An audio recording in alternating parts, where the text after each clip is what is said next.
situation, but for now this is only for the exercise.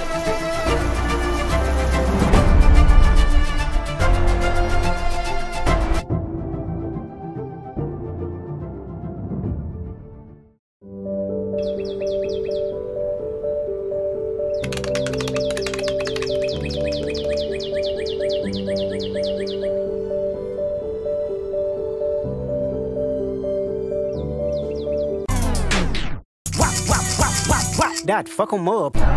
Meget cool. Og som tiden gik, var vi stille og roligt på vej til Norge. Og mand, det her det var en fed rejse. I kan rigtig glæde jer. Creepy gulv. Det ligner en masse ansigter.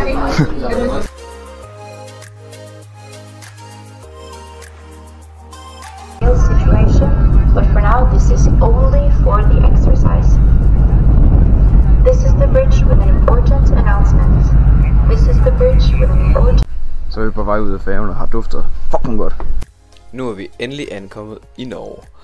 Og der er ret varmt heroppe i forhold til hvad jeg havde forestillet mig. Men det fedeste det var at opleve de bjerge der er heroppe. Det er så vild en natur. Jeg har aldrig set noget lignende. Det her det er den fedeste rejse jeg nogensinde har været på. Nyd vloggen.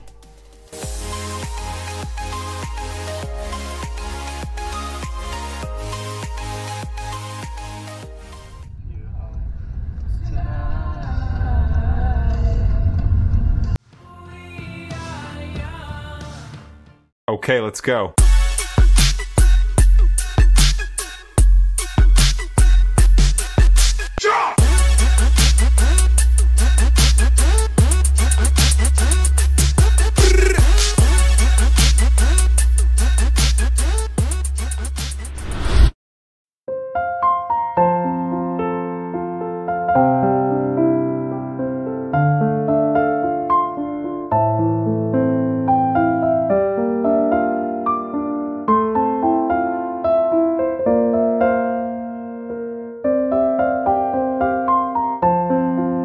Det er simpelthen næste dag nu. Vi har været rigtig gode til at falde godt til, synes jeg. Det virker mega fedt, og prøv at se den udsigt, vi har på vores der. Prøv at se det her. Det er altså lækkert. Men jeg fandt ud af i morges, at vi har glemt at pakke hårbørste, så mit hår det ligner bare en kæmpe fuglerede igennem hele den her vlog her, så det er bare super fedt. Ja, men der er ikke så meget at sige. Nu skal vi ud til det der hotel, hvor min mor hun engang arbejdede, så... Det var ikke nær så spændende som vi troede, fordi at hotellet det lå faktisk rimelig meget i ruiner, kan man sige, så jeg fik ikke filmet særlig meget. Der var der en rigtig god udsigt til nogle bjerge, men ellers så var det her ikke noget filmmateriale værd. Vi ses i morgen, når vi skal ind i sølvminerne. Det var fedt, kan jeg godt sige, ja.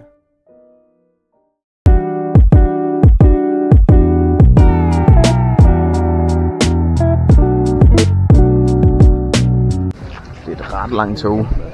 Man får sådan nogle grisestald-vibes der. Inden vi kom ind på toget, så skulle vi have ørepropper i, fordi at når vi var inde i toget, så kom det til at larme rigtig meget, på grund af at der var mange sten, der fik toget til at ryste. Og I kommer til at kunne høre på kameraet, hvor slemt det faktisk var.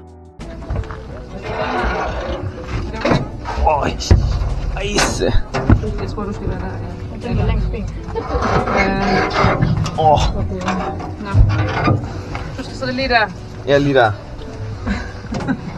Lige der.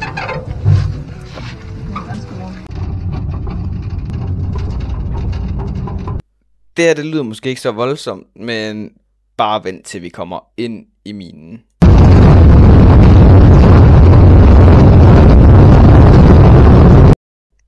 Ja.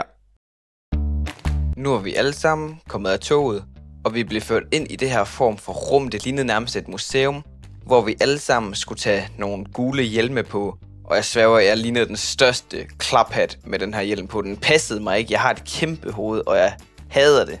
Igennem hele turen var der en guide, der fortalte os om minen. Han fortalte blandt andet, at den her sølvmine blev opdaget af 2 små drenge for omkring 600 år siden, der legede. Og de viste den til deres far, som begyndte at skaffe sølv fra minen og sælge det. Faren endte med at blive arresteret, da han solgte sølv for billigt. Det var der nogle regler om dengang. Da vi var kommet helt ind i grotten, så kom vi hen til det her form for kort, og det er meget sløret, men vi skulle skynde os videre i grotten, så jeg fik kun lige taget et hurtigt billede. Hvis vi kigger her i højre side ved den grønne linje, det her hvor vi kom ind fra med toget, og vi har kørt hele vejen ind til det røde område her, det vil sige 2,5 kilometer. Og det røde område her, det er selve minens kerne, og vi er cirka i midten af det røde felt lige nu. Og nede i bunden af det røde felt, der er der bare vand, og jeg ved ikke hvad der er oppe i toppen, men vi befinder os cirka i midten af det røde felt. Så den her mine, den ligger i flere lag. Da vi kom længere ind i minen, blev vi fortalt, at tilbage fra mange år siden var der takker ikke altid nok til at mine sølvet, da stenene kunne være meget hårde. Så det gjorde var at åbne ild mod stenene, og når de fik det op på omkring 500 grader, så blev mineralerne mere medgørlige at arbejde med. Til gengæld havde de ikke tænkt på, at den røg, der kom fra ilden, det resulterede i, at flere minearbejdere endte med at dø af røgforgiftning. Så de endte faktisk med at bygge et ventilationssystem i hele minen.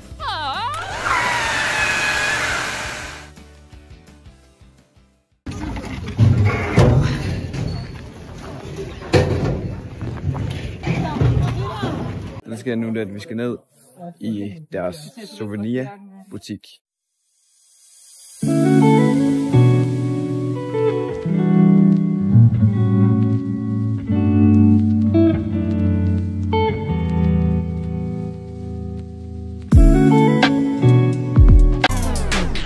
Vi var så glade for at komme til Norge, hvor der var lidt varmere konstant, i stedet for at det skiftede i tide og utide mellem solskin og regnvejr i Danmark. Men så...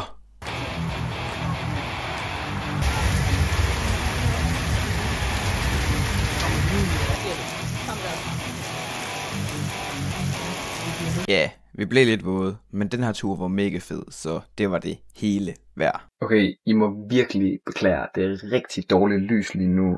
Vi er kommet hjem fra det syge regnvejr, som virkelig tog fart på. Jeg har været nødt til at skifte tøj, altså det var virkelig voldsomt. Det var et skybrud, som der var i Danmark i går, som så ramte os i dag her i Norge. Jeg har været nødt til at skifte tøj, altså det var sygt. Men lige inden regnvejret kom, der var vi jo inde i den souvenirbutik, som jeg fik filmet, og jeg røg sgu i fælden, jeg fik sgu købt noget. Det er til gengæld noget mega fedt, jeg har købt. Jeg ved ikke, hvor mange af jer, der ved det, men jeg er jo kristen og troende, der var kun én tilbage af den her. Den er grøn, og den er blevet støbt, altså den er blevet lavet af et menneske, den er blevet skæret af et menneske, den her. Den er næsten perfekt, altså det ligner næsten noget, der er produceret, men man kan godt se, at der er nogle ujævnheder, og det synes jeg gør den endnu federe. Det var alt for i dag. Der er sket ret meget i dag, det var en fed dag med sølvminerne og alt det her, det var virkelig en god oplevelse. Jeg håber også, at I har lært noget af det. I morgen, der bliver det en rigtig varm dag, så der kommer vi til at være rigtig meget hjemme.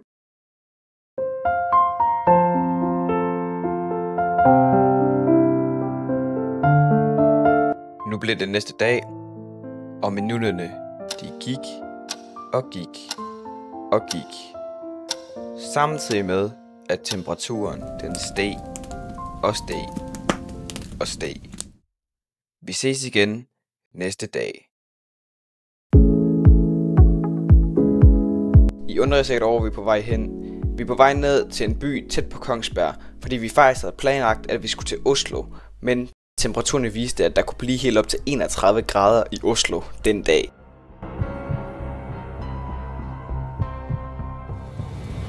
Og det var altså ikke kun i Oslo, at det var helt vildt varmt. Bare ved vores egen hytte, der var der tæt på 25 grader. Og vi tænkte, at vi gad ikke at sidde i 3,5 timer for at komme hen til Oslo, hvor der var 31 grader, for måske at vandre rundt der i 3-4 timer. Det tænkte vi ville blive for varmt i længden.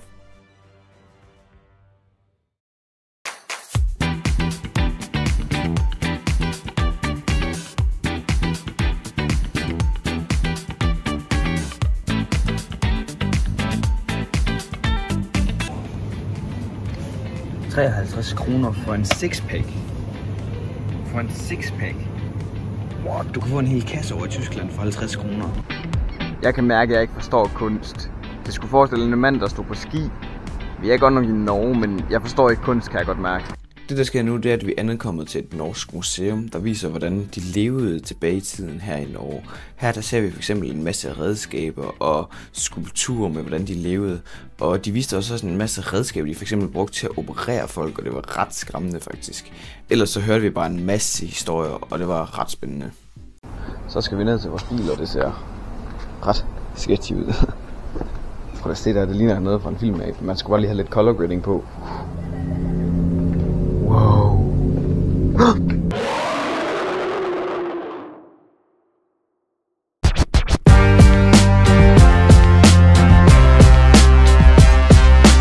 Peppes Pizza er selvfølgelig altid lækkert, men nu der gik turen til et bjerg, som lå på noget, der hed Blefjeldet, som var helt fantastisk.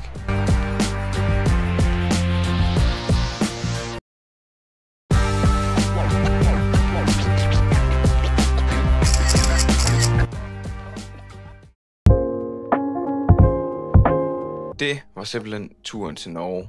Det her, det har været en helt ekstraordinær oplevelse. Men vi er altså ikke helt færdige endnu. Fordi på vej tilbage, der støtter vi på noget ganske specielt.